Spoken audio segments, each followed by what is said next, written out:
Ljudi,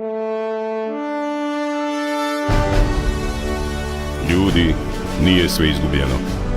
Kako su se naši borili u ona vremena, borit ćemo se mi u ova. Život je borba, budućnost pripada nama, pobjednicima.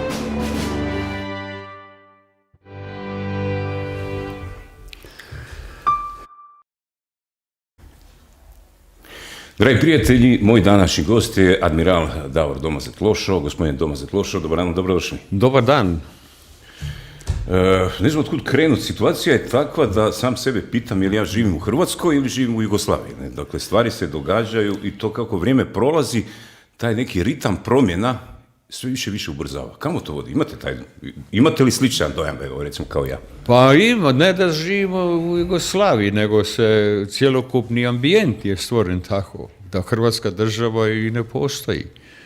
Počevši od medija, politike, izričaja koji se rabi i tako dalje, jednom se može ustvrditi da je uistinu na dijelu i tom punome zamahu Memorandum 2 Srpske akademije nauka napisan 2011. godine, gdje jasno tamo stoji da glavna polazište da Srbi trebaju ostvariti one ciljeve koje nisu mogli ratu, dakle one ciljeve u miru, a to mogu napraviti između ostaloga ako promijeni karakter Domovinskog rata. Domovinski rat je temelj Hrvatske države, odnosno taj rat prikazao se građanskim ratom, dakle raspad Jugoslavije, pa prema tome je potrebno stvoriti neki novi oblik Jugoslavije, a znamo da je pojam Zapadni Balkan sustavno upucavan, više on se potpuno rabi, on je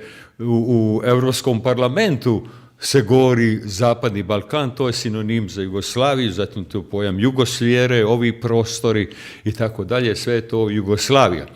Osim toga, u zadnje vrijeme svjedočimo programu, čak takvih programa nije bilo ni u Jugoslaviji, mislim prije svega na još što se zove Hrvatska televizija, a to je na 333. obljetnicu na Svetoga Josipa 19. ožujka, zaštitnika hrvatskog naroda, Sabora i Hrvatske države, se upriličuje intervju novopečenoga patrijarha Srpske pravoslavne crkve Porfirija, koji je prije toga obnašao dužnost mitropolita Zagrebačkog, Ljubljanskog i Vasele Italije.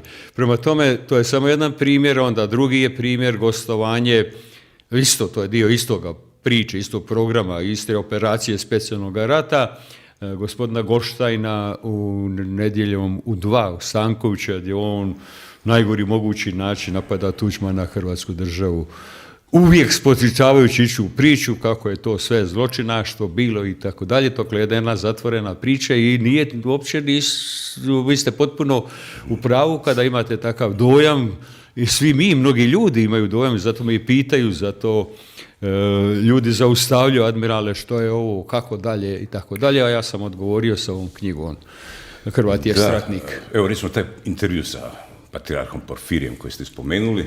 Dakle, novinar koji je vodio s njime postavlja mu pitanje vezano uz kanonizaciju Stepinca, što je sporno, i patrijarh odgovara da postoje neki dijelovi u pismima Stepinca papi koji su sporni.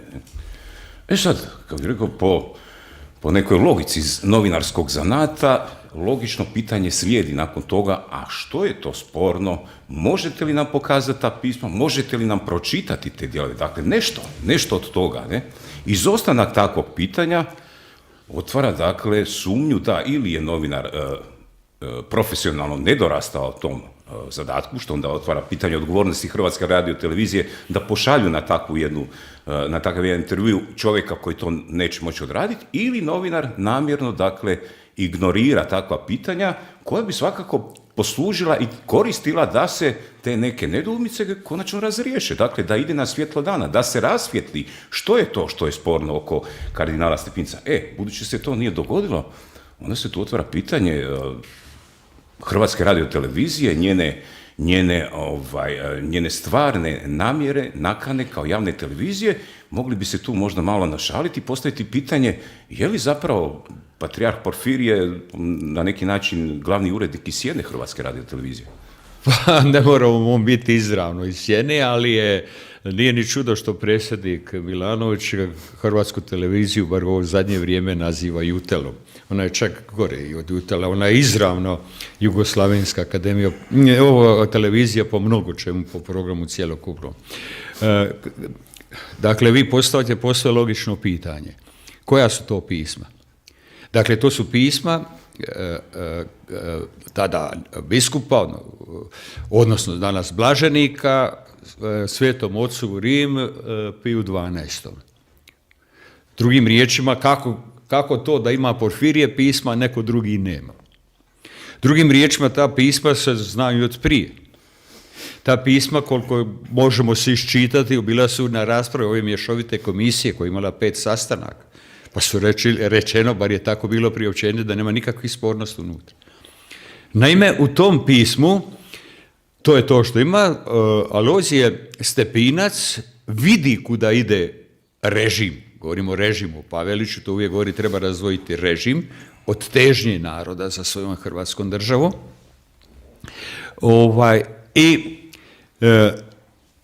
Kuda to vodi? I on govori da njegov narod želi državu svoju. Zar Hrvati ne bi smjeli po tom izričaju Porfirija, ne bi smjeli Hrvati imati pravo na svoju državu, niti bi Alojzije Stepinac trebao to uopće pisati, kome će drugom pisati, nego pisati svoje izvješće rimskom papi. A da je Pavelić, i to ono što ima prijepor kod nas, mi smo puno krivi zašto je to tako. Dakle, nameće se.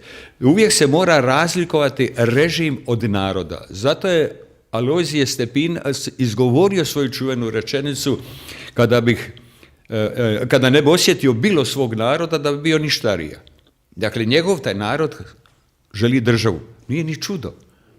Nakon onoga što je bilo u Kraljevini Jugoslaviji, nije samo hrvatski narod stvorio Hrvatsku državu, nego mnogi drugi. Ja u ovoj svojoj knjizi, kada su u pitanju generali nezavisne države Hrvatske, pokazujem i dokazujem. I kod nas je prešušćivano da je 28 Židova bilo generala u nezavisnoj državi Hrvatskoj. 28. 13 Srba pravoslavaca i 3 muslimana. Dakle, 1/3 Židova, Srba i muslimana bili su, a pretežito Židova su bili generali, najviši dužnosnici. Načelnik glavnog stožera bio je Srbin, Đuro Grujić, i to se kod nas ne govori. Dakle, što to hoću reći? Mnogi su od njih, kao recimo general Milan Uzelac, bio general u 3 države, Austro-Ugarskoj, Kraljevini Jugoslaviji i nezavisnoj državi Hrvatskoj, zapovjednik zrakoplovstva. To su visoko obrazovani ljudi koji su svi dragovoljno došli u Hrvatsku, u nezavisnu državu Hrvatsku. Dragovoljno, jer je i njima bilo dosta tog režima, kraljevskog režima i represija koja je Srbija i srpska politika vodila tih 18. godine do 41. godine. I naravno da je to Alojzije Stepinac sve znao. Ali on isto znao ko je Pavelić. I Pavelić i Tito imali su istoga šefa, to uvijek ponavljam i ponavljajući, pa nek mi to neko ospori. Sjedi u Londonu. Dakle, još nešto obmana. Nama su nametnuli odnosno oružane snage nezavisne države Hrvatske bile su domobranstvo. 95% su domobranske snage. A tek 5% ustaška vojnica. Generali su se zvali generali i bilo je ukupno 131. Generali u ustaškoj vojnici su imali naziv krilnik i bilo je samo 6 krilnika. Od toga isto 1 Srb. Kada se to pogleda ili kada se to usporedi u predvečerje agresije na Hrvatsku, u JNA je bilo na zapovjednim mjestima 76% generala Srba, a samo 24% su bili svih ostalih naroda, dakle Hrvata, Slovenaca, Mađara, Albanaca, muslimana, pa čak i Crnogorac. Evo, to je ono što potpuno daje sliku. I Alojzije Stepinac, dakle u tom pismu govori o tom slici, da taj režim, on vidi da taj režim neće donijeti dobro, zato jer je po patronatom Britanije, a njegov narod želi Hrvatsku državu. I to je ono što oni neprekidno, što su oni uspjeli? Oni su uspjeli poistovjetiti ovim medijskim, informacijskim i inim ratom režim sa narodom i onda smo mi danas, svi mi postali ustaše. U tome je cijela paradigma. Ova knjiga, između ostaloga, taj dio o svim hrvatskim ratnicima, je razbila tu paradigmu. I oni su danas to nametli. Oni su uspjeli nam, Marko, provesti dobrano, ali zahvaljujući unutar Hrvatske političkim snagama, potpuno promijeniti onaj nacionalni naboj sa kojima je stvorena Hrvatska država i dobranim dijelom uzdrmati temelj ove Hrvatske države, a to je Domovinski rat. Još jedno pitanje, pa ćemo o knjizi, odnosno o uzrocima, zašto se uopće pojavljuje ovakva literatura u Hrvatskoj, pa ćemo se malo osvrnuti na ovu vašu najnoviju knjigu. Međutim, da završimo ovaj dio oko Hrvatske radiotelevizije i tog skandaloznog intervjua sa Porfirijem. Dakle, nakon ovog pitanja koje smo malo čas analizirali, uslijedilo je drugo još, rekao bi onako, zakucavanje, ne?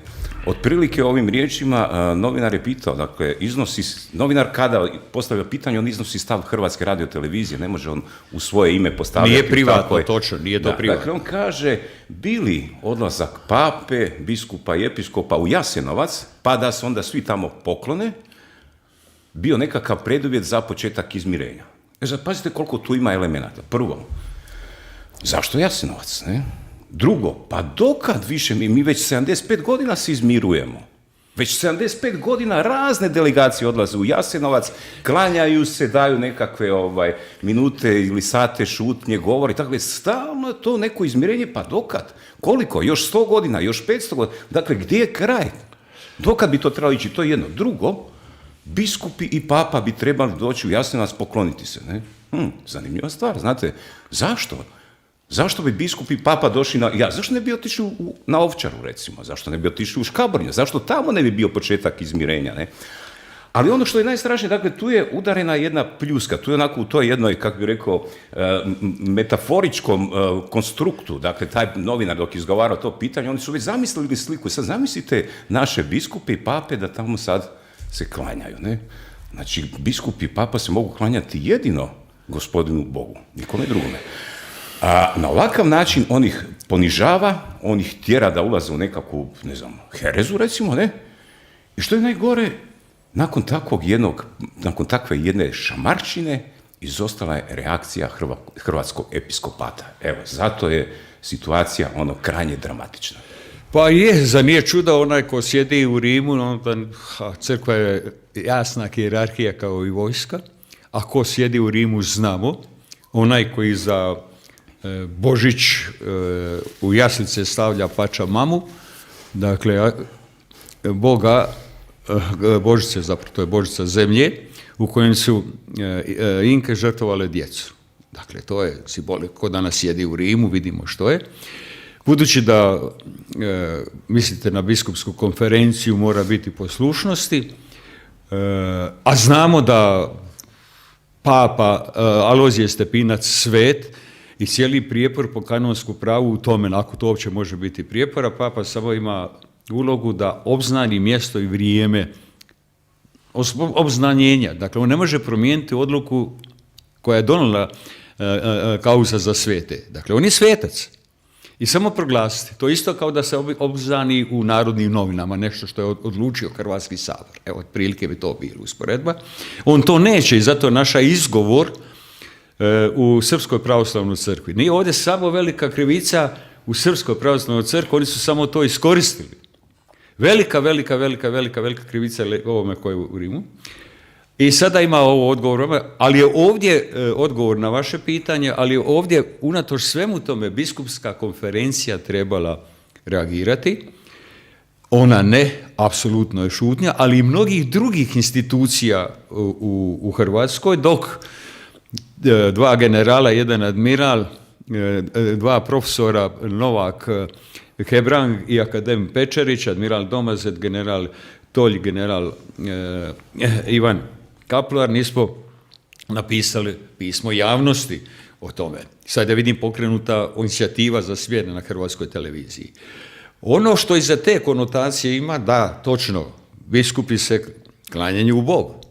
Oni mogu moliti za nekoga i neke pokojnike. Ali zajedno ovo neprekidno klečanje srpske pravoslavne crkve, koja u biti nije u svom izvornom pravoslavlju, nego živi svetoslavlje, a svetoslavlje je ideologija velikosrpska. Srbi su, Rasko Njemanjić i njegov brat srpski, bili su katolici, su raskolnici, pa su prešli na pravoslavlje. I oni, zato je sveto, oni žive pravoslavlje kao što živi Rusija, rusko pravoslavlje, ili što je pravoslavlje grškog, odakle je bilo Konstantinopolja i tako dalje. Nije to njihovo pravoslavlje. Dakle, oni živi svetoslavlje. I sad šta bi se to trebalo kome? Osim toga, ako to već je toliki prijepori, zašto se ne bi ustanovilo i ono što oni izuzetno uvijek bježe od toga, a to je da se ustanovi točno međunarodna komisija da se točno ustanovi što jest u Jasenovcu. To oni neće. Zašto? Zato jer se boje istine. Oni se boje istine. Jedino mogu tako, a i među ostalo, jedna od glavnih teza ovoga memoranduma 2 Srpske akademije nauka stoji da Hrvate neprekidno mora se držati u pokornosti da su zločinci pačegenetski zločinci. I to je taj dio cijeli projekat.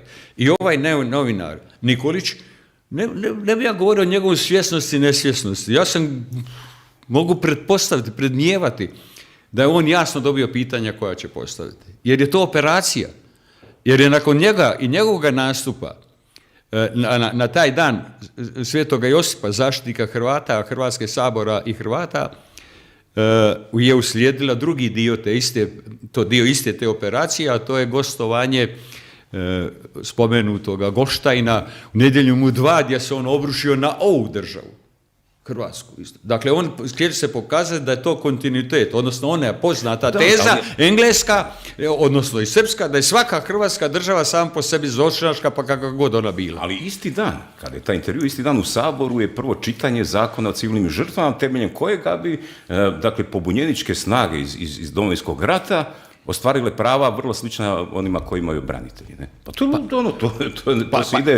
Šta smo sad rekli? Ako postoje memorandum 2 Srpske akademije nauka, ovo su sve elementi gdje se on provodi na djelu.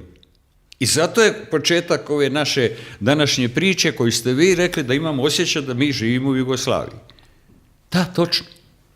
Ali glavna provedba i glavne snage glavni operator memoranduma 1, glavni operator vojnim putem bio je Milošević. A danas memorandum 2 nema vojne sile, nego ima percepcijsko, ovo je informacijski rat. Spada u područje informacijskog rata, odnosno dio specijalnog rata. Provode snage unutar Hrvatske. Nositelj, dok je Milošević bio tamo, nositelj oružane agresije na Hrvatsku i provedbe memoranduma 1. Ovdje je nositelj Pupovac. A Pupovac je u vlasti i sjedi u Hrvatskome saboru. Pa pogledajte se u šta se pretvorio u Hrvatski sabor. Ona poslušnica od Pupovca ubaci nekakvu bombu ili nešto drugo i onda se svi oko toga glođu, oni skoče svi živo, ona namjerno provocira. I to su dio te priče koje ne prepoznaju, ovo nije rat puškom. Ovo je rat informacijama u kojima snage unutar Hrvatske to rade. Što mislite, jesu li odgovorni u ovoj državi, dakle, koji obnašaju vlast na raznim razinama, svjesni ovoga što se događa, o čemu mi sada razgovaramo? Sad moramo razdijeliti, ne može se reći svjesni. Dakle, jedan dio je nesvjestan uopće, a jedan dio svjesno sudjeluje. Po meni ovaj koji svjesno sudjeluje manji dio. Dobro, ali ovi koji su na najvišem vrhu... Ne, to je najvišem vrhu, pa zna se koji sastavio vlast. Ko je doveo Pupavca na vlast? Doveo je Sanader. Ko drži Pupavca u vlasti sad? Plenković.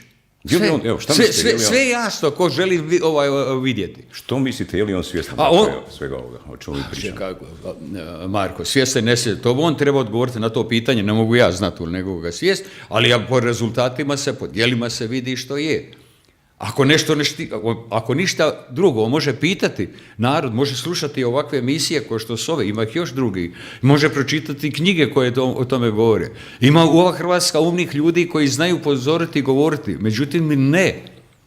Oni opstaju na vlasti, zašto? Zato jer takva politika odgovara onima u Brislu. Dakle, odgovara tim globalističkim snagama koje vladaju, koji su izmislili ovu pandemiju. Dakle, to je dio te iste priče.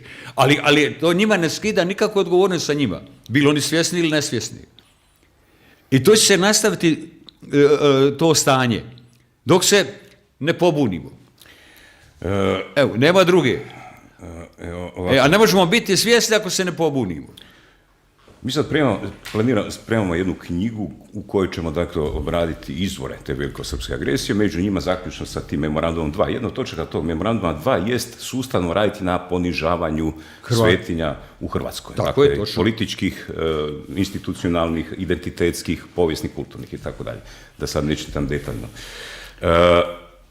Vi ste nedavno objavili knjigu, hoćete mi dodati, čovjek, Hrvat jest ratnik, evo, mi smo se bacili isto prije 2 mjeseca oživjela Hrvatska, mi smo u knjizi obradili, recimo, razdoblje 17. stoljeća da pokušamo kroz tu jednu dinamiku tog vremena pokazati ljudima vrijednost i živost hrvatskog političkog i kulturnog identiteta. Vi ovdje, evo da pokažem našim gledateljima, dakle, Hrvat jest ratnik, vi otvarate jednu sasvim novu temu za hrvatske ljude o kojoj se jako malo zna. O tome da su hrvatski ljudi kroz povijest, ratujući pod raznim zastavama, ili kao plaćenici, ili kao dio nekih većih državnih asocijacija, se pokazali kao vrlo uspješni borci, ratnici. A to je zanimljivo iz razloga jer se cijelo vrijeme o Hrvatima priča da su oni nekakvi kmetovi, konjušari, tamburaši i tako dalje. Kroz povijest se stalno o Hrvatima takve priče pričaju. E sad, vidite kako je to zapravo jedna koincidencija. Dakle, mi nalazimo potrebu da progovorimo o hrvatskom povijesnom jednom razdoblju u 17. stoljeća kada se formiraju te neke prve državotvorne ideje, ne bi li na taj način taj naš nacionalni identitet kod ljudi probudili emocije i ljubavi prema onome vlastnome. Vi to dižete na jednu drugačiju razinu, ne? Da, vi to dižete na drugu razinu i kroz evo tu jednu, rekli bi, vojnu dimenziju itekako dajete ljudima razloge da budu ponosni na svoj identitet i da se grade pozitivne emocije prema tome. Ono što se kod nas skrivalo i potpuno govori drugu priču o Hrvatima, istinitu priču, jer ovo je knjiga istinita priča. Ili knjiga istinitih priča kroz vojskovođe Hrvate, počevši od Batonovog rata, od 6. godine, kad je Kris bio dječak, do Tuđmana. Ovo je ponos za sve. Ajde, uzmite bilo koji narod u Europi, u svijetu, da je za njega izrečeno ovo što ću ja sada pročitati. Hrvati, jučer sam se osobno, uvjerio u vašu hrabrost. Stekli ste slavu i neumrlu čast. Ja nikad nisam imao hrabrijih i boljih vojnika. Hrvati, to su najbolji vojnici svijeta. Kada bih imao samo 100.000 Hrvata, osvojio bi cijeli svijet. Hrvat ne treba biti ratnik, Hrvat jest ratnik, Napoleon Bonaparte. Da. Dakle, to je nakon Borodinske bitke. Gran armee, velika vojska, 600.000 brojila je ta njegova vojska. Ide na Rusiju. Borodinska bitka završila neriješena. Ulazi u Moskvu. Niko ne zna do ove knjige, nije se govorilo nigdje. Tu i tamo ima u Pleternici se drži koliko uspomena na generala, koji ću sad izgovoriti ime, Marko Slivarić. Dakle, u Moskvu je ušao Napoleon, general Marko Slivarić i njegova hrvatska pukovnija, tako se zvala, hrvatska pukovnija. Dakle, u Moskvu nije ušao ni jedan jedini Francuz, jer Napoleon nije Francuz, on je Korsikanac. I kada se morali povući, tada cijela ta armija velika, ta velika vojska napušta ga, jedino ga nije napustio general Marko Slivarić i njegova hrvatska pukovnija i spašavaju ga da ne padne, da ga ne ubiju Rusi ili ne padne u rusko zarobljeništvo. I zato on, kad je bio na sigurno, izgovara, jučer sam se osobno uvjerio. Mi o Marku Slivariću ne znamo gotovo ništa. Dakle, kad se pogleda ta cjelokupna povijest, onda se mora poći od početka. I ova knjiga pokazuje da su ti izmišljeni Slaveni vrlo dvojbeni. Hrvatska povijest nema i ne smije se učiti. Kod nas su Iliri gotovo zaboravljena priča. Iliri. I zato ova knjiga počima sa Batonovim ratovima. Mi smo potomci Ilira. Svi toponimi, ovi sveštime, to sve ilirsko. Batona koji je ustao protiv moćnog Rima i to u vrijeme najmoćnijega cara Oktavijana. Tada se Rim više tresao nego što se tresao kad je Hanibal došao, pa ona poznata izreka Hanibal ante portes, ili Hanibal pred vratima. Za gušenje pobune Ilira koje vodile dva Batona, Baton Breučki i Baton Dezijatski. Jedan će Breučki prijeći Rimljanima, a Dezijatski će se boriti do kraja i biti zarobljen kod današnjega Muća, nedaleko od Splita. I neće ga Rimljani pogubiti, iako izveden pred sud rimskih generala zbog njegove hrabrosti i junaštva. Jer je on naime rekao, pitali ga zašto ste se pobunili, a on odgovara rečenicom koja otprilike ovako glasila, pa šta hoćete? Vi ste jest nas, nakon 200 godina je Rim vodio svoje ratove dok nisu, cijela svijet je pokoren i Velika Britanija je bila, ali ne i Ilirik. I kada su to uspjeli nakon 200 godina, mislili smo da ćete poslati pastira, mi nam poslali vuke, grabežljivce, zato smo se mi pobunili. I od tada taj genetski duh živi u nama. Knjiga pokazuje doktrinu Ilira, kako su se. Oktavijan je bio ranjen, pa se mora povući u Rim da se oporavi, a Tiberije, idući čas će voditi gušenje pobune. Tada je izveden najveći manevar u povijesti koji su izveli Rimljani da bi gušili. Sve legije, preko 15 legija su napravili strateški manevar da pobjede. I kad je završilo, ni to se kod nas ne zna. Dižu najveći slavoluk i na njemu piše Maximus Bellum. Dakle, najveći rat koji je slavni Rim vodio je protiv nas, i za njih je to najveći rat. Dakle, i kada se ta uzme potka, idući normalno je jedan novi ratnik, a to je Sveti Jeronim. Sveti Jeronim je rekao i poznata njegova izreka, oprosti mi Gospode, jer sam Dalmatinac. A on je bio, i sam piše iz mjesta Stridona. Onda su ovi pseudopovjesničari taj Stridon smještali, ko ne zna se gdje nisu ga smještali. A taj Stridon ili današnja Štrigova je u Međimurju. Sad se postavlja pitanje kako je Sveti Jeronim mogao reći da je on Dalmatinac, oprosti mi Gospode. Pa jest, Dalmatinac je. Naime, nakon što su Lirik je bilo Jadranskog mora, od Padina Alpa, Mure do Valone, u Albaniji, pa sve iza Dunava, to je sve Ilirik. Da bi oni vladali politički, nakon pored prave dvije provincije, provinciju Dalmaciju i provinciju Panoniju. Provincija Dalmacije se protezala od Padina Alpa, Mure do Valone, uključujući Sisak. Sisak je bio, ili Sisija, bio je 5. grad po važnosti u Rimskom carstvu, mi to ne znamo. I to je provincija Dalmacija i zaista on jest iz Dalmacije odavde. Pa mala, to uvijek govorim, pa mala šala, svi Međimurci, Zagorci, Prigorci, svi su oni Dalmatinci, ali oni još ne znaju da su Dalmatinci. Malo šale. Dakle, o Svetome Jeronimu. On će nama dati pismo, glagoljicu. Sveti Jeronim. Jer je on bio jedan od najumnijih ljudi. On je bio, on i Sveti Augustin živjeli su istodobno. Suvremenici su. Dakle, najveća, oni spadaju u 2 od 4 naučitelja crkve. Grgug Veliki i Anastasija su iduća 2. Dakle, 4 naučitelja crkve, kao što ima 4 evanđeliste. Dakle, taj Sveti Jeronim nama daje. On će prevoditi Bibliju. Bila je Biblija na latinskom jeziku, ali su bila smeta knjiga, pa onda je prevođena riječ u riječ, pa nije imalo smisla. A kako je to vrijeme bilo krivovjerje arijanizma po Ariju, i sam sljedbenik arijanizma bio Konstantin Veliki. Tek će on na kraj svog života prijeći na kršćanstvo, zahvaljujući svojoj majci. Odnosno, prijeći, da, pred smrt. Sveti Jeronim vidi da će to razoriti. Papa vidi i šalje njega, a Sveti Jeronim, osim što je govorio kao Ilir, naučio je latinski, to najbolji, Ciceronov latinski. Naučit će hebrejski, aramejski jezik Krista, grčki naravno, i arapski jezik. I on će Bibliju neće prevoditi riječ u riječ, pa besmisleno, nego u smisao. Zašto? Da bi se što prije vratilo sa krivovjerja na pravovjerje. On, kao Ilir, kao Hrvat, radi sljedeće.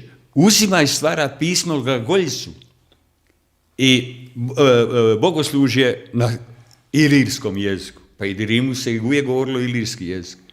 Pa donedavno se govorilo ilirski jezik. Pa ilirski pokret, ilirske provincije, da nabrajam sve. Na jednom Iliri nestadoše prije 170 godina kad se pojavilo načrtanije. I zato onda jedini smo imali pravo govoriti na narodnom jeziku. Ko nije bilo na latinskom, to otišla glava. A onda imamo još jednu priču. Nevjerojatno. Kaže car Dioklecijan, ovo sve govori se zbog toga kad pođete u korijen da možete razumijevati sve ostalo iz Hrvatske države. To njima treba staviti pred lice, pred oči. Dioklecijan, kaže Dioklecijan je proganjao kršćane, ubijao između ostaloga i svetoga Dujma. A sveti je Dujma bio sirijski Armenac. A koje je to vrijeme? Ajde, odgovorite na vrijeme. 4. stoljeće. Ne, to je 3. stoljeće, 285. godina do 305. godina. Početak, kraj 3., početak 4. Pa znači da su na tom području, nema nikakvih Slavena, nema ničega, bili kršćani i da ih je Dioklecijan proganjao. A gdje je bio nadbiskup?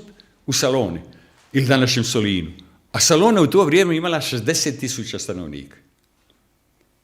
I Dioklecijan, onda on izgradio palaču onog koje kakve bedastoće, da bi on tamo uzgajao kupus, odnosno a mi doli u Dalmaciji da uzgajao kaul, cvjetaču, možeš misliti.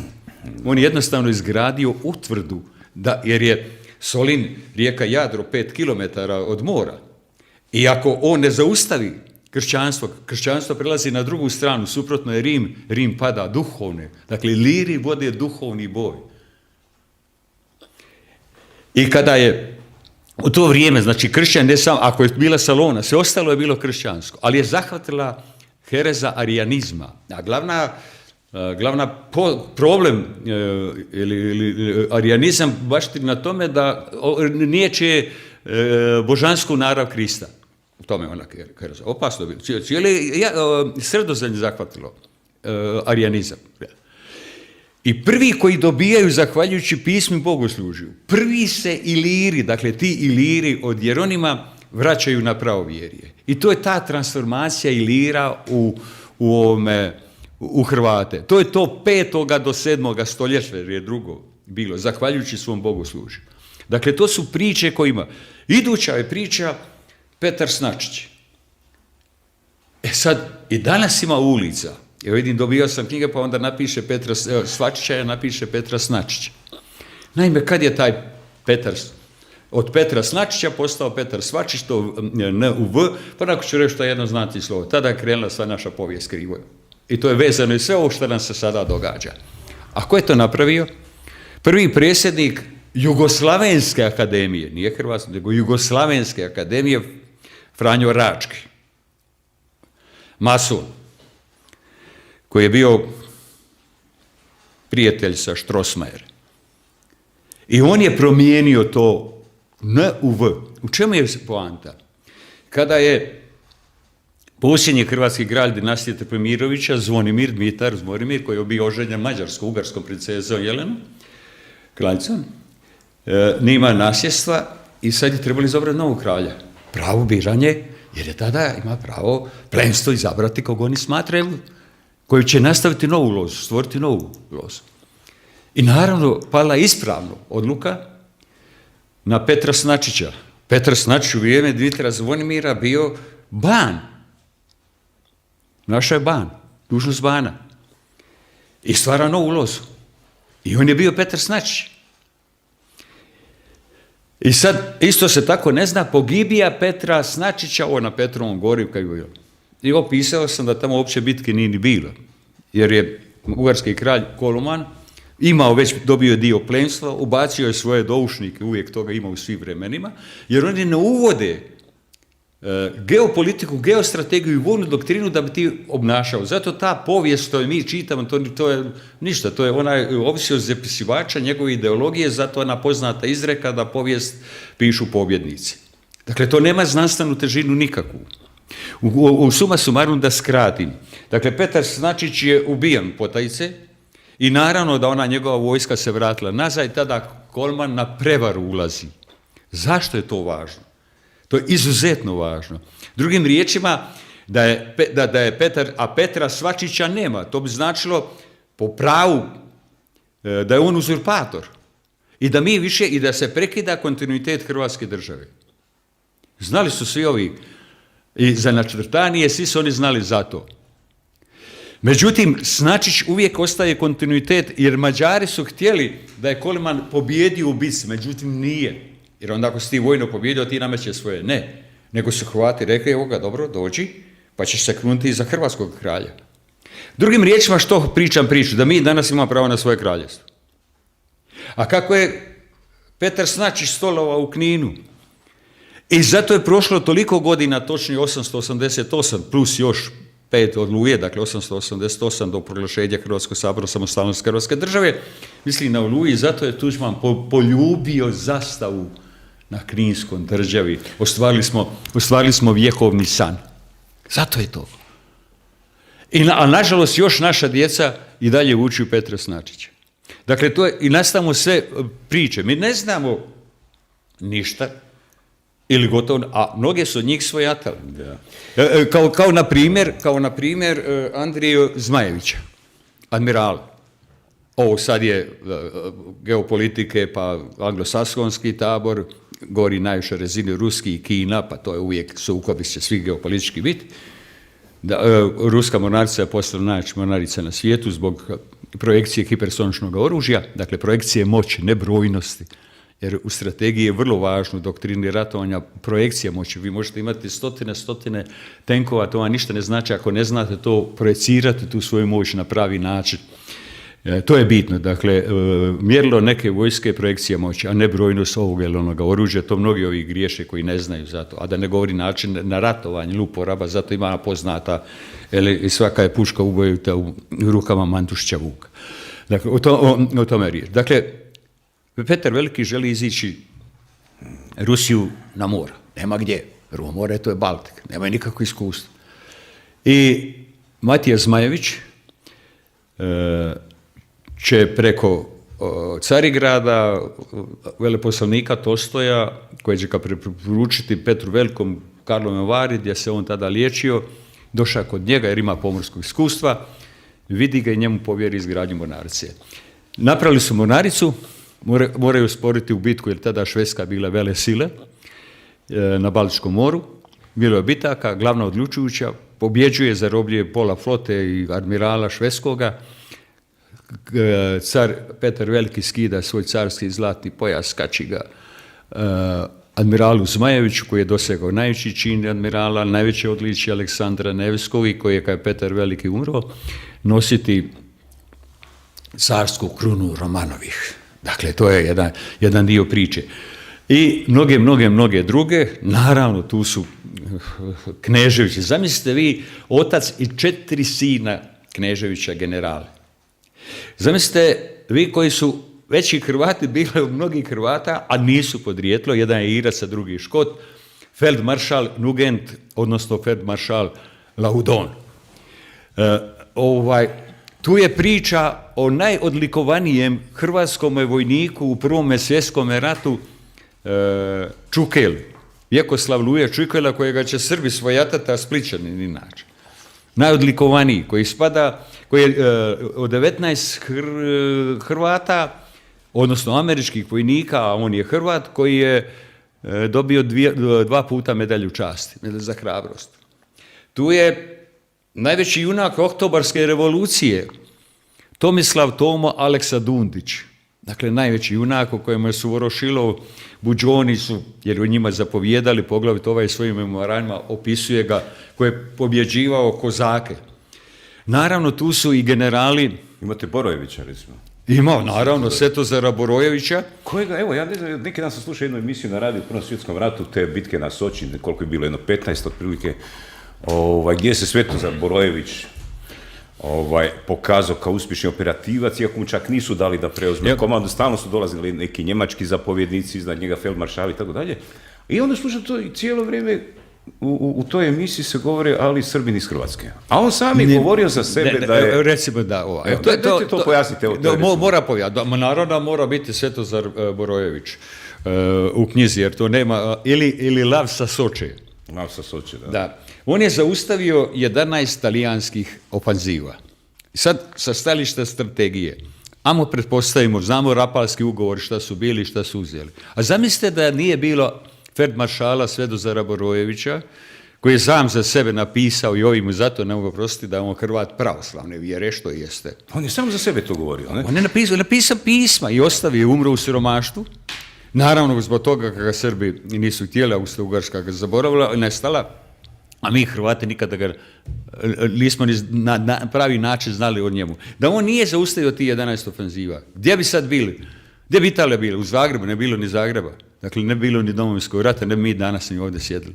Da nije bilo Svetozara Borojevića. A sada na potres od njegove kuće na Banovini, pa neće ni obnoviti da to bude spomenik. Uistinu da mnogi dolaze tamo na to mjesto da se sjete ko je bio Svetozar Borojević. I tih zaboravljenih Hrvata, ako ima koliko god hoćete. Recimo, ima Janko Šajatović Krabat. To je legenda germanskih zemalja. Ima Krabat Fest, sama riječ Krabat, posjećate ona vremena 30-godišnjeg rata, dakle rata protestanata protiv katolika. Vrijeme. U to vrijeme će Hrvati biti dvostruki antemuralis Christianitatis, prema Turcima i prema protestantima. Pa protestante su zaustali da budu Hrvati. Hrvati su u 30-godišnjem ratu stvorili po tom se novi red vojske, a to je laka konjica. I zato u to vrijeme će nastati Izrael, to je iz engleske propagande. Čuvaj nas Bože gladi rata i Hrvata. To su iz protestantskog. Zašto? Jer su Hrvati imali iskustva posebno obliku ratovanja s Turcima. I dok smo mi ginuli na tam antemurale Christianitatis, preziđe kršćanstva, dotle su ovi mirno živjeli gore.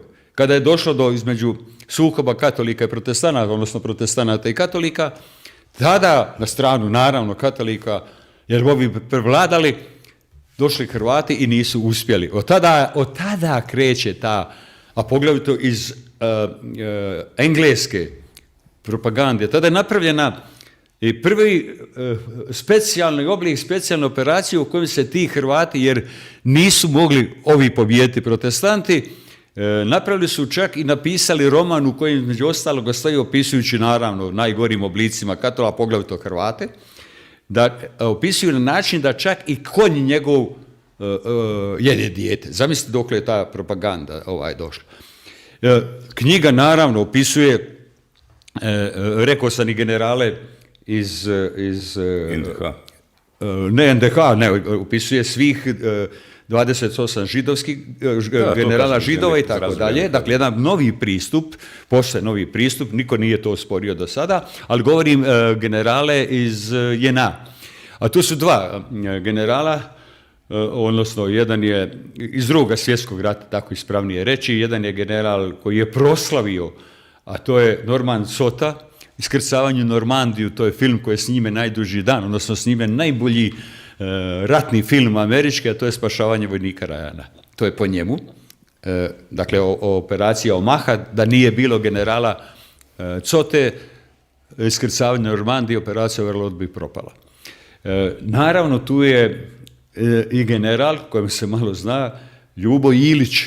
A Ljubo Ilić je bio časnik u 3, a general u 2 vojske, dakle španjolski građanski rat, jer on je bio komunistički opredjeljen, završio arhitekturu između 2 rata u Parizu i bit će u španjolskom takozvanom građanskom ratu.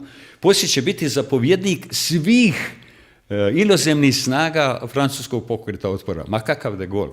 De Gaulle je sjedio u Londonu i taj njegov pokret otpora je malo figurativno govori onaj alo iz serije. A pravi pokret otpora gdje je bio Ljubo Ilić. Ljuboće Ilić, naravno, kao tako ga Tito odmah uzme oko sebe, on je i narodni heroj, čovjek visoko obrazovan, bit će veleposlanik u gotovo svim skandinavskim zemljama, poslije toga će biti veleposlanik u latinoameričkim zemljama.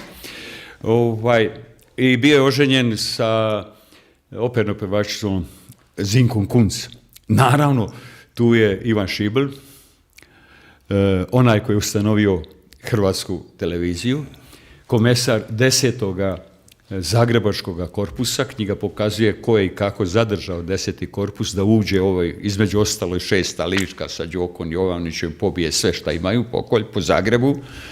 Ovo što se i sada kosi nastane i naravno knjiga završava sa predsjednikom Tuđmanom kao majstorom umjetnosti strategije.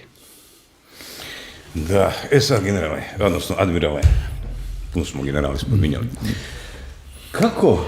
Dakle, evo, počeli smo dakle sa tim jednim kaotičnim stanjem u državi koje je posljedica djelovanja tog memoranduma 2, koji očito sa pozicije tih nekih velikosrpskih interesa vodi ovdje jedan vrlo žestok i uspješan za sada specijalni rat. S druge strane imamo tu na jednoj globalnoj razini neke druge oblike nečega što spada u krizne situacije sa za sada nesagledivim rezultatima u što će se to pretvoriti kroz godinu, 2 ili 3 dana, a sasvim sigurno u nešto drugačije od onoga što je bilo do sada. Dakle, kad pogledamo cijelu tu situaciju, postavlja se logično pitanje od naših gledatelji koji to gledaju, što napraviti? Kako se svemu tome suprotstaviti? Evo, vi na svoj način, dakle, govoreći, javno djelujući ili ovako pišući knjige, evo i mi na slični način, dakle imamo neki osjećaj da trebamo okrenuti se sami sebi, da trebamo potražiti tu neku snagu u dubini našeg identiteta, dakle u cijelom kontinuitetu postojanja hrvatskog naroda, dokle seže to pamćenje kroz povijest, da vidimo da je taj naš identitet satkan od gomile vrlo hrabrih, poduzetnih, uspješnih, dosjetljivih, vještih, sposobnih ljudi na različitim disciplinama ljudske kreativnosti. I uvijek su oni kao skupina pojedinaca imali sjajne, fantastične rezultate. Ne? Nedostatak je, dakle, nepostojanje te jednog sustava koji bi to objedinio, dakle, jedan, kako bi rekli nogometnim rječnikom, izbornik koji bi, dakle, posložio sve te igrače u ovom našem hrvatskom u ovoj našoj hrvatskoj političkoj utakmici i da Hrvati konačno krenu. Ono što za sada, evo, kroz ovakve nekakve pojedinačne uratke pokušavamo prispodobiti u pamćenje današnjih ljudi, u njihovu svijest, činjenično stanje o toj veličini i sjaju tog našeg hrvatskog identiteta. Ali kako sada to kanalizirati u nešto operativno učinkovito? Ovako, bez temelja, bez korijena ne može biti stablo. Bez temelja nemaš čvrste kuće. Tako ne može ni stablo ako nema čvrste korijene. Ili neće imati hrane, ili će ga puhati vjetar. Tako je i narod čovjek. Uvijek slušamo onu priču, mi 900 godina nismo imali svoju državu, točnije 888 godina, a ostali smo. Ostali smo upravo ovo o čemu govorite, kroz ljude. Povijest ljudskog roda, povijest ratova. Ako imate najveće vojnike, najodlučikovanije, najviše generala, najzaslužnije u 2000 godina gotovo, od Batona do Tuđmana. Pa to je taj element, plus ono što je naš identitet najstariji. Mi smo evropski narod, najstariji narod. Iliri korijeni su naši tu. Knjiga lijepo pokazuje od 500 i još više godina. 2000 godina prije Krista. Tu su naši korijeni. Navijek, to je taj genetski kod. Hrvat jest ratnik, što će reći Napoleon. I Napoleon je toga svjestan. Govorite uspješnost, gdje god hoće u znanosti, god hoćete Hrvata je bilo diljem svijeta. Ali što oni čine protivnici da bi s nama vladali? Poništavaju, mijenjaju, nameću, brišu korijene i zaborav. Izmišljaju na nekakve nepostojeće Slavene. Evo, ja sad sa profesorom Ivor, profesora hidrologije, iz Kolana, otok Pag i ostalim ekipom profesora, istražujemo Liburne, ilirsku civilizaciju, to oni koji su bili sa mora. Završavamo ove godine, iduće godine na Krku, koja je veza između Ilira i Glagoljice, tamo centar Glagoljice. Bašćanska ploča, nije Bašćanska ploča bila jedna, bile su dvije Bašćanske ploče. Samo jedan ima samo mali komadić koji je u crkvi. I Bašćanska ploča nije, govorim o intetu. O temeljnom pitanju o kojem ste vi, Marko, postavili. Bila je učila kršćanska ploča darovnica. Bašćanska ploča nije darovnica. Jer da ona darovnica je bila kralja Zvonimira, kojega smo spominjali, onda mi je počelo, ja, kralj Zvonimir, ne znam, Božjom milošću ostavljam to, dajem opatu Držihi. Ne, ona počima ovako, ja opat Držiha sam dobio to i to, ali u čemu se dogodilo? On je, kralj Zvonimir mu dao, ovi njegovi osporavali mu to od Novoga Vinodolskoga, Like i tako dalje, Zadra, i on ima drugo, to je u biti, pravnici lijepo to govore, ovjera kod javnog bilježnika, nego on ploču isklesao u pismo Glagoljici i stavio na oltar Svete Lucije i Urandolu, da svi vide. Recimo i to je. To je jedinstven slučaj koji ima u svijetu. Ako je to bilo 11. stoljeće, tada. Znači, ta glagoljica morala biti puno prije, da bi se to znalo. Ali, kako Iliri nisu bili skloni, oni su bili takozvana duhovno predajna, starosjedilački narod predajno, a oni koji zapisivaju, oni zapisivaju onako kako njima odgovaraju. Zato je pisanje i zapisivanje vrlo dvojbeno, jer ovisi od zapisivača i njegove ideologije i pristupa. Ja ću zapisati ono što ima. Pa evo, recimo, ja pokazujem, pa nisu Homer Grk. Homer uopće nije Grk. Nego su Grci uzeli i napisali na grčkom i onda je to postalo grčko. I tako su Srbi radili tu istu matricu, taj isti način, oni to, sve gdje je štokavski narječje, to je srpski jezik. Ili kralj Aleksandar 20. godine, sve pravoslavni, proglašava jednim dekretom, proglašava ih Srbima. To nije bilo nikakvi Srbi. Pravoslavni da.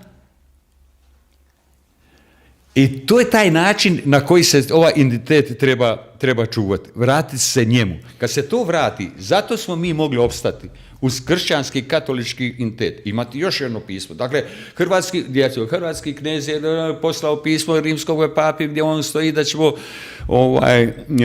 tuđe nećemo napadati, svoje ćemo braniti. Kako može? Analizirajte to pismo. Dakle, ja ću braniti što je svoje, tuđe neću napadati. Ja ću biti preko druge strane jadran i vjeran. Dakle, tu su ti korijeni. Hrvatski narod spada u najstarije narode Europe. A nota bene, čak nedavno na srpskoj televiziji ima genetska karta europskih naroda.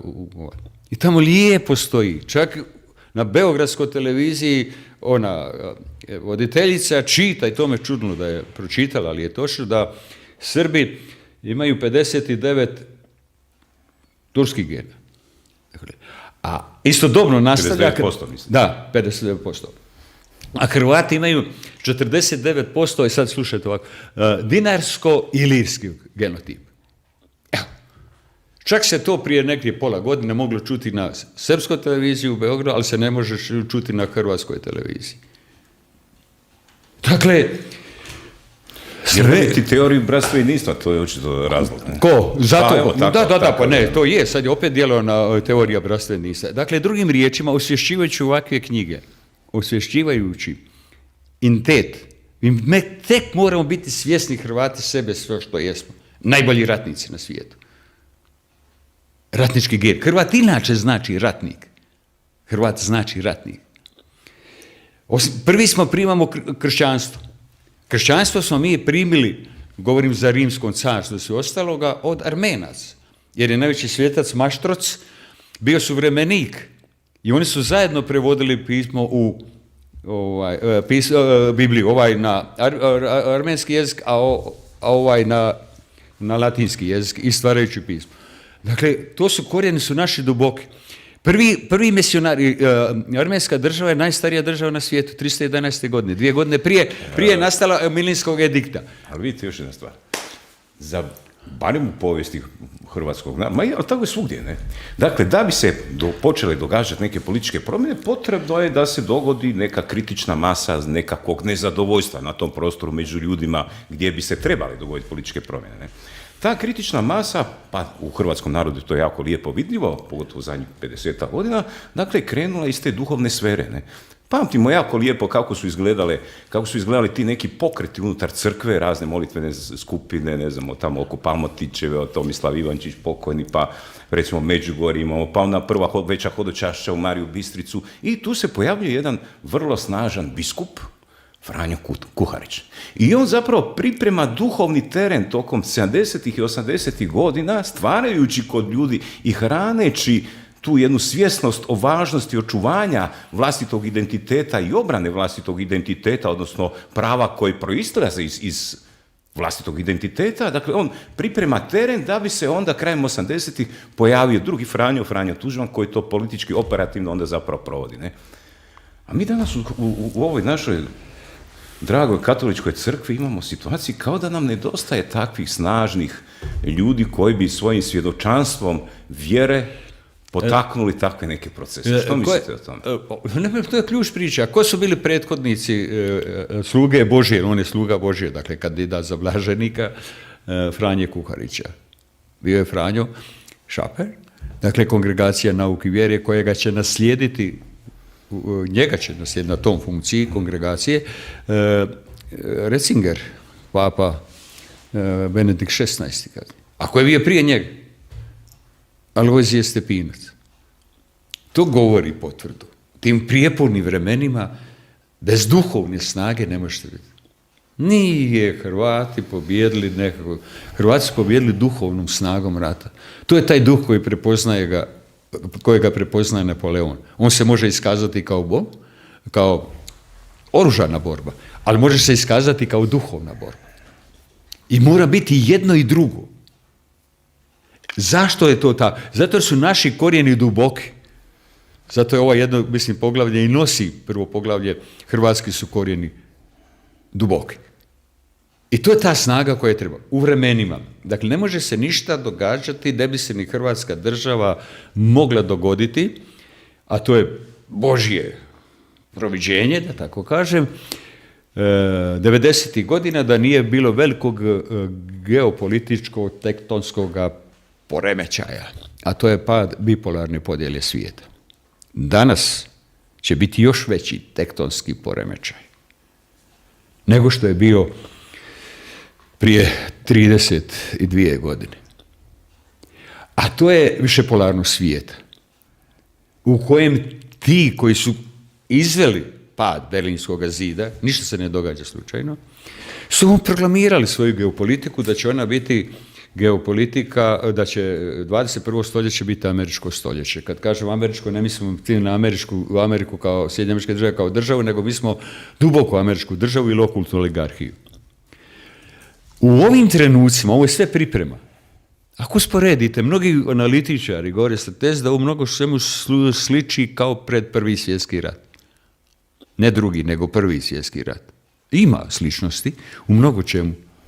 Zato jer i onda je bila duhovno strani, a to je rušenje vertikalnog ustroja vlasti kada su pala 3 carstva.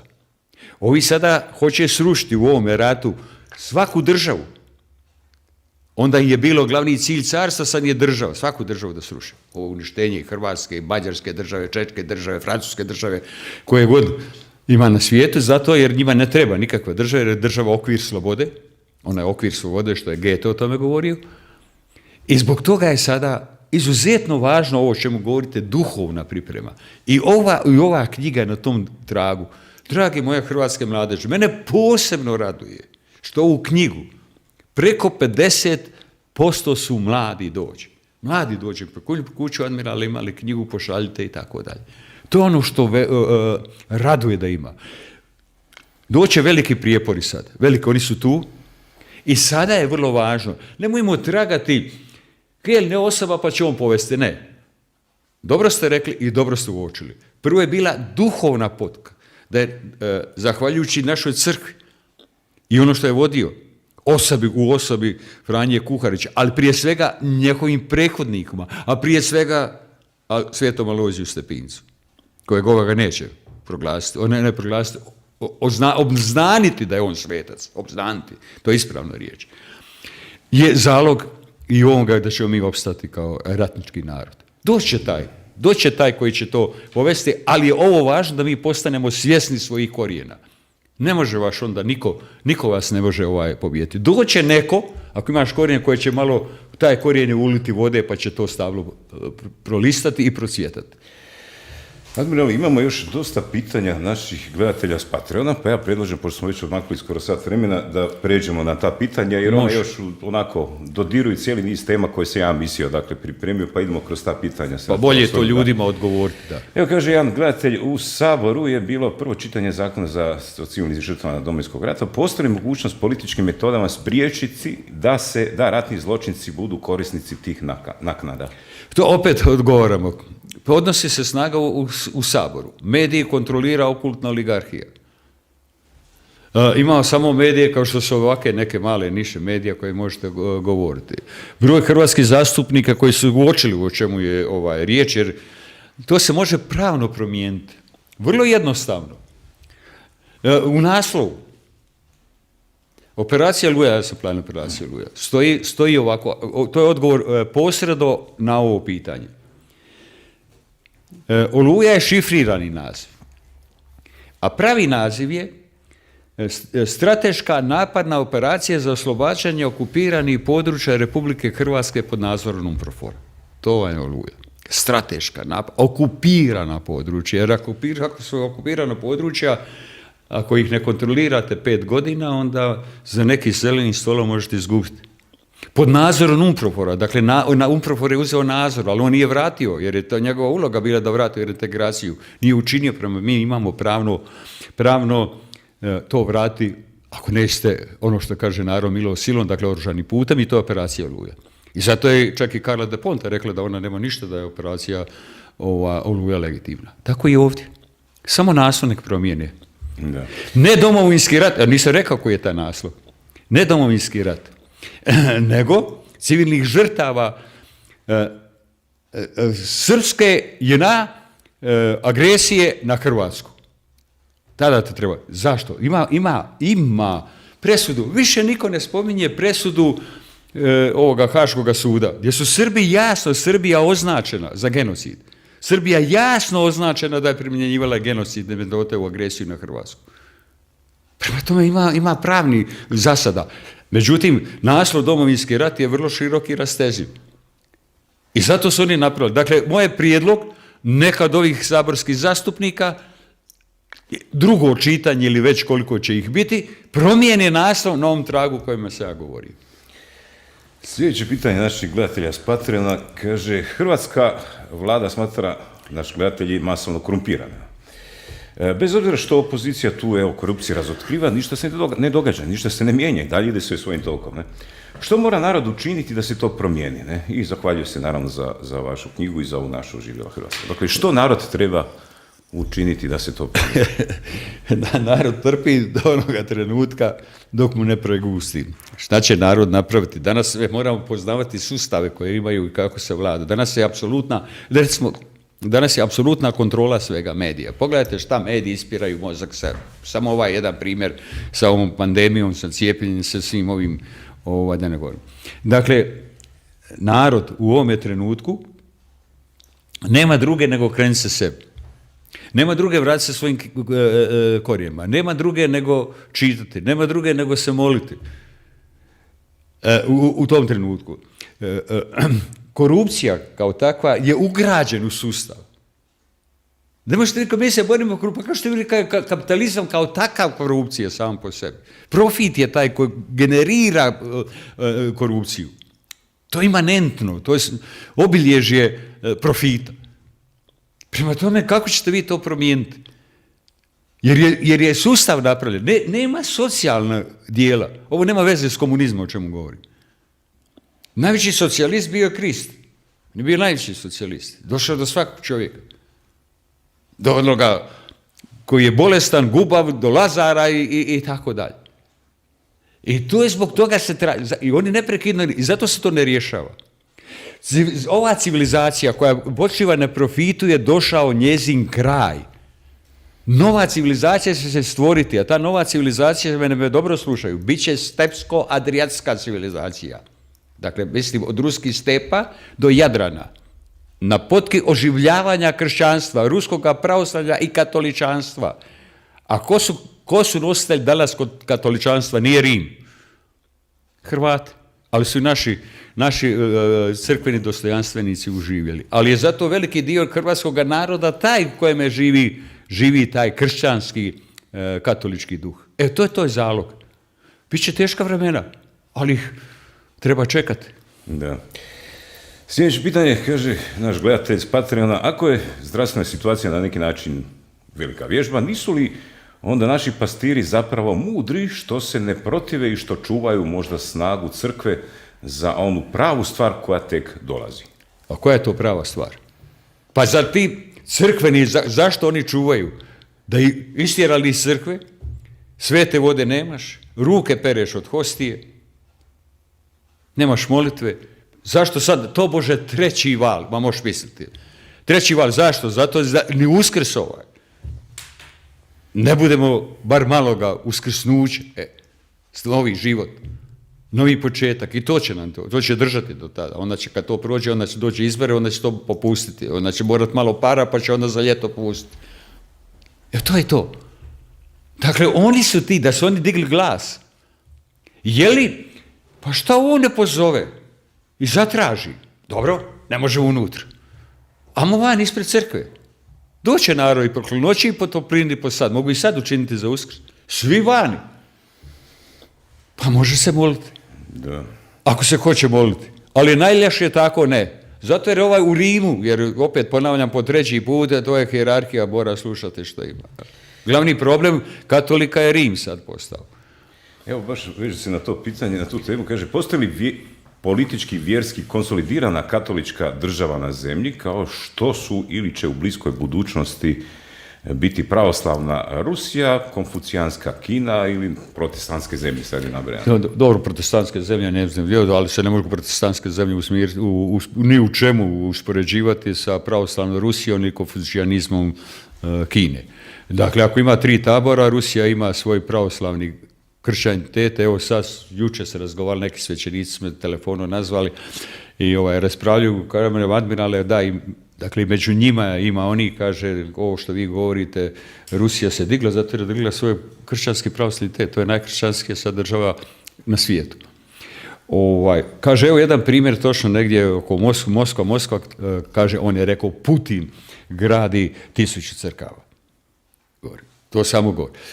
Dakle, protestantizam, to je unutarnja hereza katoličanstva. To je light kršćan, to nisu kršćani koji nemaju euharistiju, to završimo sa kršćanstvom. Ako ćemo ozbiljno biti.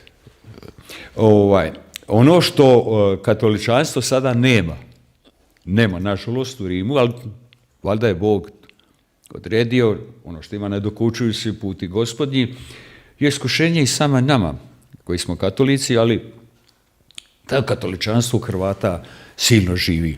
I to je ta zalog između pravoslavlja, ruskog pravoslavlja i Rima, jer ne zaboravimo da najveća svjetinja pravoslavne Rusije je Gospa Kazanska, a ona je, mislila se da je nestala 17. godine u Oktobarskoj revoluciji, nije se 70 godina znalo. Tek je Ivan Pavao II. Obznanio da je sačuvana ta ikona, nije mogao vratiti on Poljak, Rusi nisu htjeli, vratio je Benedikt XVI. Ona je 2 tjedna bila na Zagrebačkom Kapitolu. Dakle, to je to što ima.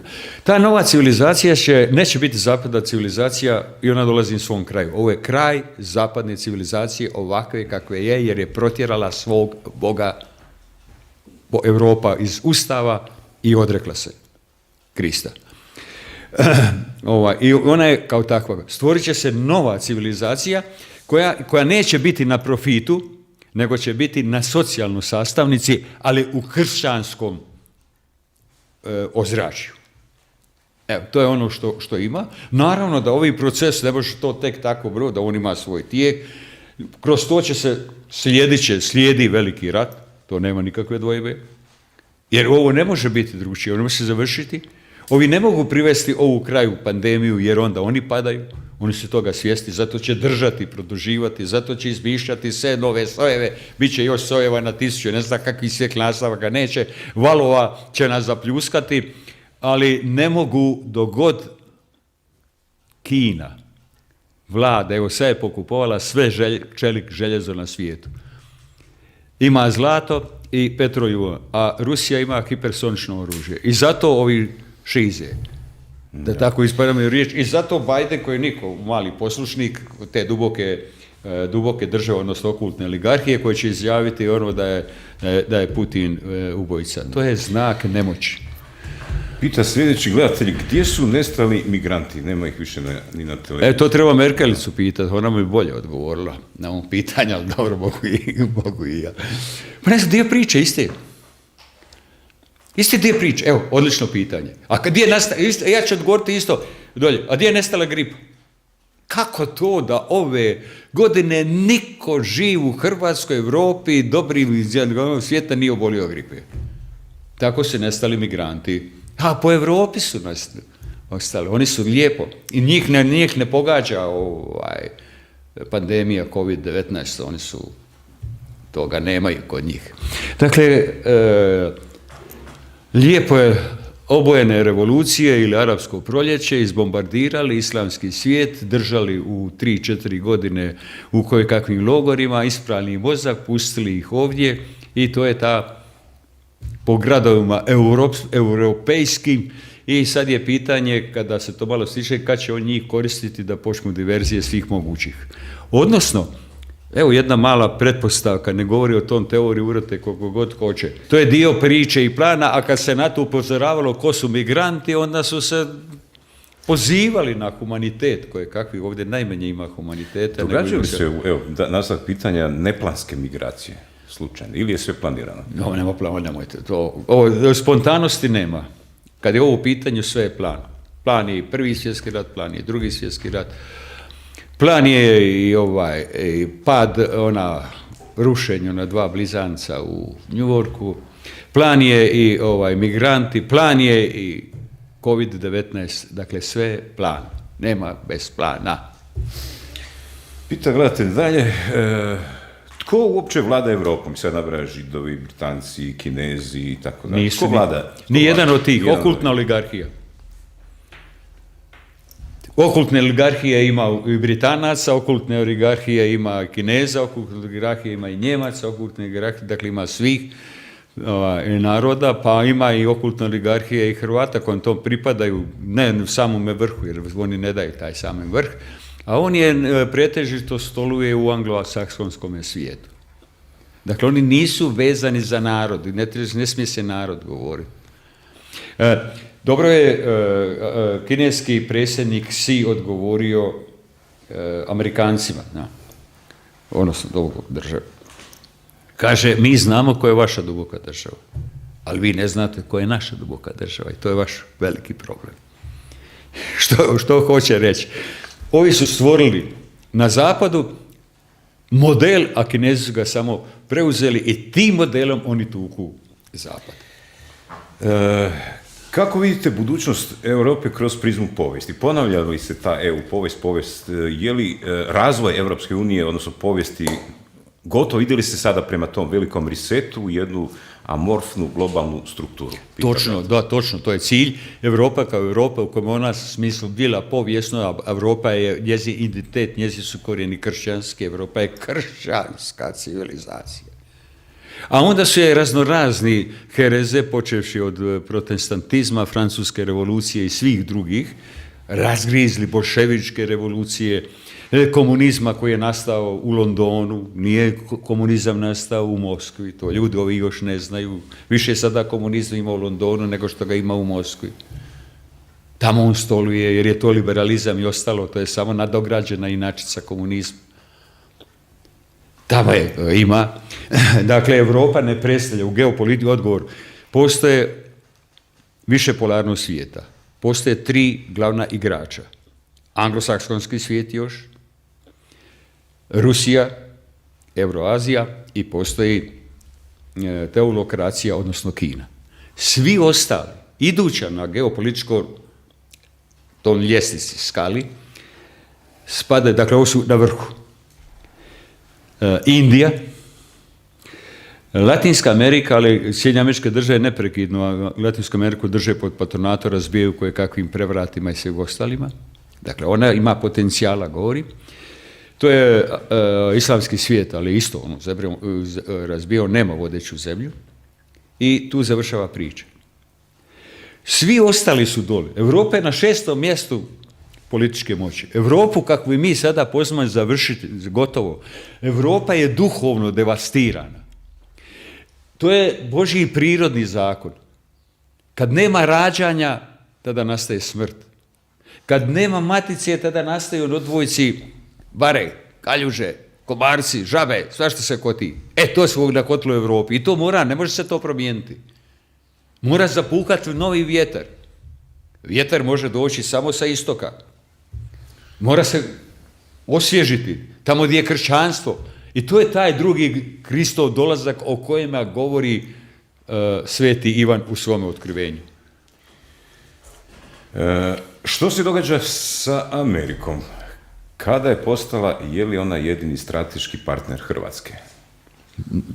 Ovako to je, ovako. Mi smo članice i NATO-a, i Europske unije, i tako dalje, ako se član mora se nekim poštivati. Dakle, to je vrlo dvojbeno strateški partner. Kako mi možemo biti bilo koja država, ne Hrvatska, bilo koja država, i cijela Europa, strateški partner Amerike. To je anglosaksonski svijet.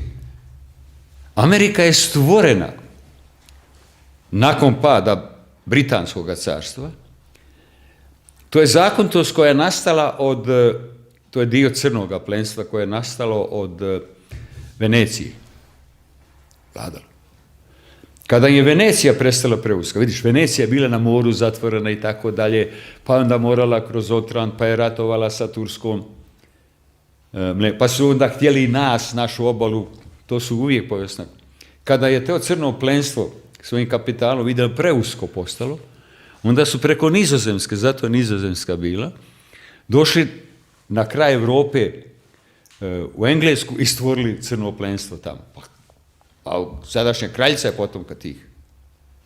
Kada je Britanija postala preuska, jer se svijet širi, onda su uzeli Ameriku i 13 američkih država, zato jer i Amerika ima sličnosti sa Venecijom, govorim u geostrateškom smislu. More je zatvorenost, Ameriku nema ko tamo njih napasti tamo. S jedne strane ocean, druge strane ocean, gore je ledena pustinja, Kanada i ono gore, i ostala ona prevlaka dole koje su oni kontrolirali. A sad je gotovo, ovo je sad globalno. Danas globalna moć, projekcija moći ruskog supersoničnog oružja na svaku točku planete Zemlje, a ovi ne mogu odgovoriti sa svojim raketnom štitom.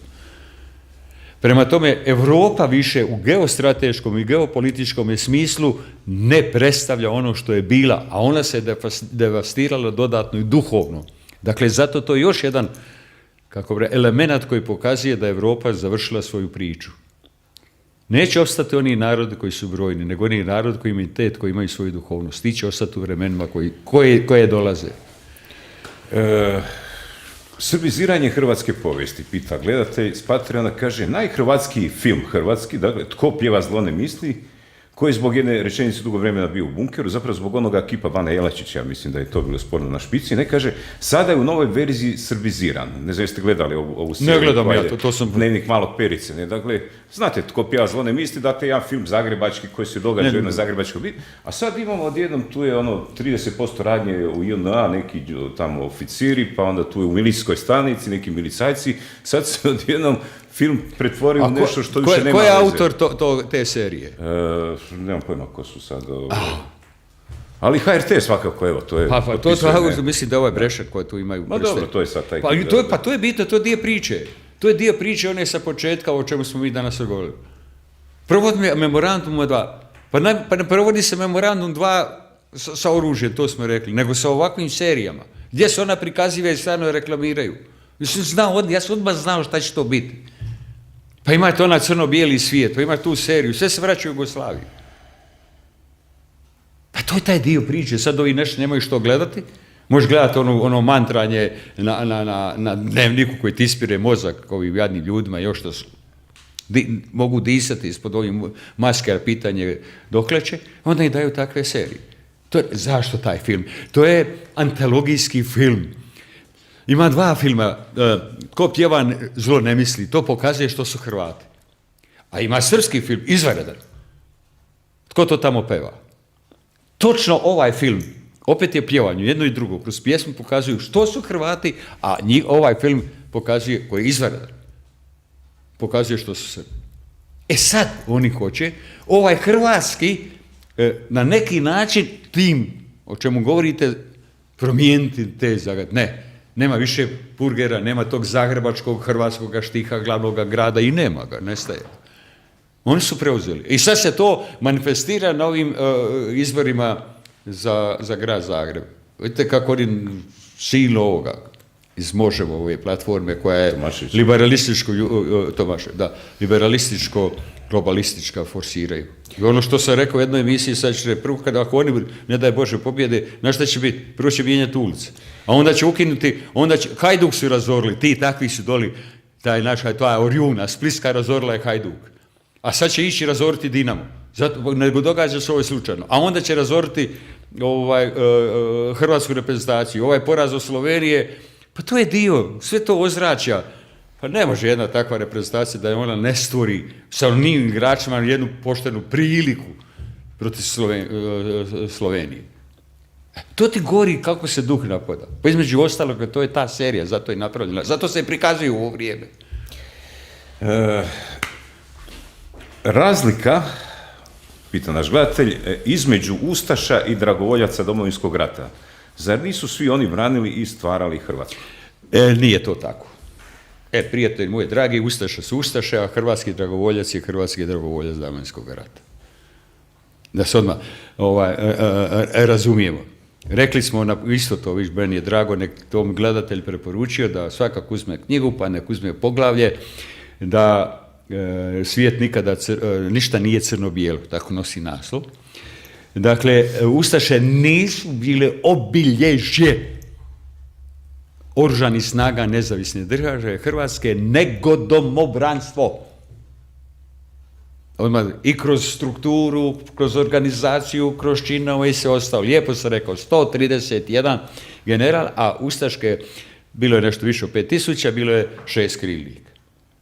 Dragovoljstvo, dakle usporediti ustaše sa, ovdje je potpuno pogrešno.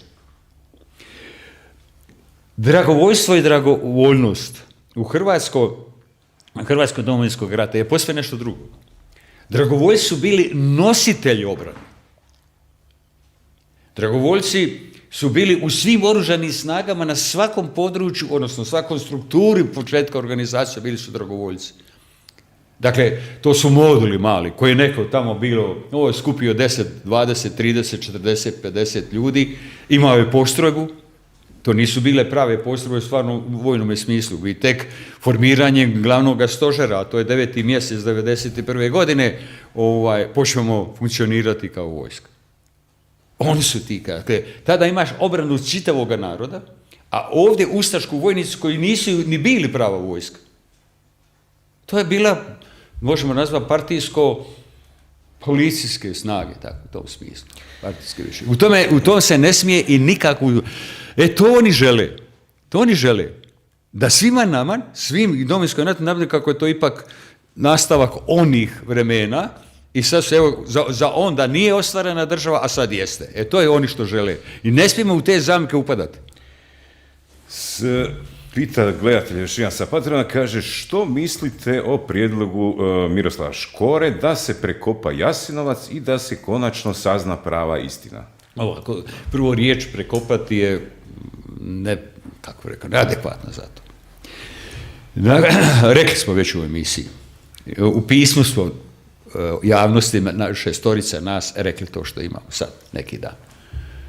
Dakle, ako se hoće. Ali oni to neće.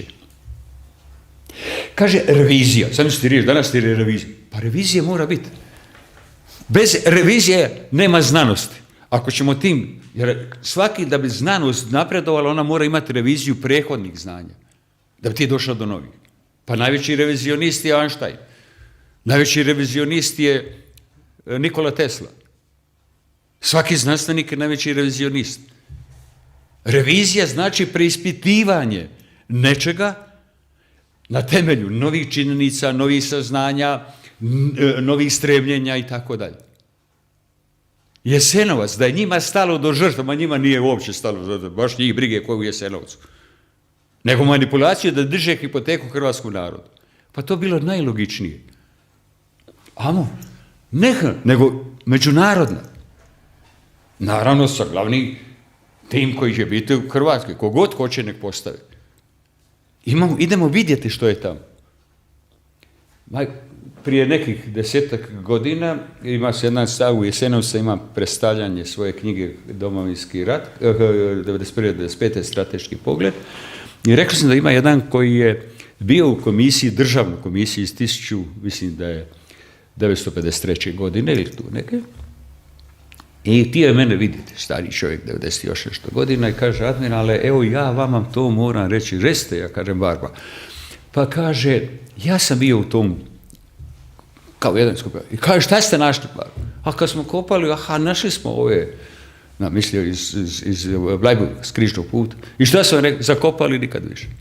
Pa znaju oni što imaju. Ne želi njima do istine. Zamislite vi tezu koju ima, da što veće mrtvih, to je bolje, odnosno da se prikaže. To je nekršćanski, nehumano, neljudski. Dakle, oni ne žele to, oni bježe. Oni bježe od istine, jer bi ta istina, ili kako oni kažu revizija, propitivanje, njih više ne bi bili, ne bi mogli nama Hrvatima nametati hipoteku ustaštva, ne bi nam mogli iz zločinaštva, ispravnije reći nego ustaštva. Kako se zove, i ne bi nas mogli držati u pokornosti. To je sad cijela priča, ne žele. Pa je čak jedno vrijeme, jedan put rekla i bivša predsjednica Kolinda Grabar-Kitarović, pa je vrlo brzo poslije toga ušutila. Onda vas sve to ušutete i ostalo. Ne smiješ ti propitivati ono što je. A oni mogu sa brojkama kako god hoće. Zamisli koji su to ljudi. Pa ako nije 100.000 je 500, ako nije 500 je 700, ako nije 700 može 1,5 milijuna, čak su do 1,5 milijuna išli. Pa zamisli koji su to mentalni sklopovi. U takvih ljudi ne žele oni istinu. Pa ako idemo, ako se mi Hrvati zbog toga moramo kajati, 1000 godina, kajaćemo se 1000 godina, ali ćemo znati zašto se kajemo, ako je to moj grijeh. Ali taj što se dogodilo, bilo što, pripisivate ovom državu, ova država nema nikakve veze, ama baš nikakve, sa državom od 41. do 45. Nikakve nema veze. Ova je država nastala u obrani od velikosrpske agresije. No dobro, recite za kraj, što mislite što nas čeka za sljedećem razdoblju, za godinu, 2, 3? To je malo ovako pitanje šta. Na svjetskom geopolitičkom, dakle najviše od njega mora poći, onda i nas. Mi obrnuto pođemo od nas, onda mi ne ovisimo, ne utječemo na te procese, ni mnoge evropske, ni gotovo cijela Europa. Dakle, ova 3 globalna igrača, dakle anglosaksonski svijet, Rusija i Kina, oni će se sve više sučeljavati. Sada je moć ekonomska sve više prelazi u Kini, a vojna sve više Rusiji i duhovna Rusiji. Sva zapad, ako sasko se svijet pogledati Amerika, Trump po meni je imao dokaze za krađu izbora, to su kradene.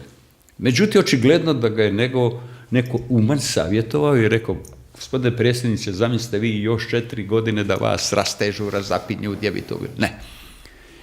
Nećete. Pustite da vidi svijet ko su. I evo ga, nije dobro ni zasijao, pa vidimo već ko je Biden. Dakle, iz tih takvih odnosa morat će negdje, ono što narod kaže, puknuti. Čir mora negdje puknuti. Mora. Sad je pitanje gdje. Hoće li Južno-Kinesko more, hoće li tu Iran, ili hoće li tu na ovom području jugoistoka Europe, ali je to manja šansa, ili će se jednostavno ovakav kakav je svijet nakon ove pandemije, Oni će vidjeti još prvo. Zamislite se, javi se Bill Gates i javi da će to još biti pandemije 2 godine. Koliko je. Pitanje je koliko će on moći držati pod kontrolom, a po ovim prosvjedima koje Europa ne prenosi se u našim glavnim medijima, toga nema, jer to sve pod kontrolom, očigledno da evropski čovjek, da ga tako nazovem, počeo se buditi, neće trpjeti, tako da vremena će uistinu biti burna, a to će se odnositi i na nas, taj dio. I to ono što smo u emisiji rekli trenutak kada Hrvat je ratnik, ali ne samo ratnik kao ratnik oružjem, nego ratnik duhovnih, a mi to imamo u svojim genima, Bogu hvala, još kršćanskog, katoličkoga, možemo igrati ozbiljnu ulogu i još jedno, nikada se ne vezati za jednu stranu. Osim kad je Bog u pitanju. Da, osim kad je Bog. Ja sam mislim na ovu geopolitičku stranu. Znači jednako i sa Amerikancima, i sa Rusima, i sa Kinezima. Admirale, hvala vam lijepo na vrlo zanimljivom razgovoru. Hvala i vama. Evo, dragi prijatelji, dakle, sukladno ovoj zadnjoj rečenici, šta treba? Treba, dakle, sa vjerom napred, a isto tako paziti da učinimo ono što mi možemo unutar svojih, evo, tih malih mogućnosti, unutar našim malim životima, da napravimo onako kako treba, pa će onda i Bog biti na našoj strani i možemo onda ponovo sanjati jednako lijepe snove kao što smo ih sanjali i dosanjali 90. godina. Vidimo se za 48 sati.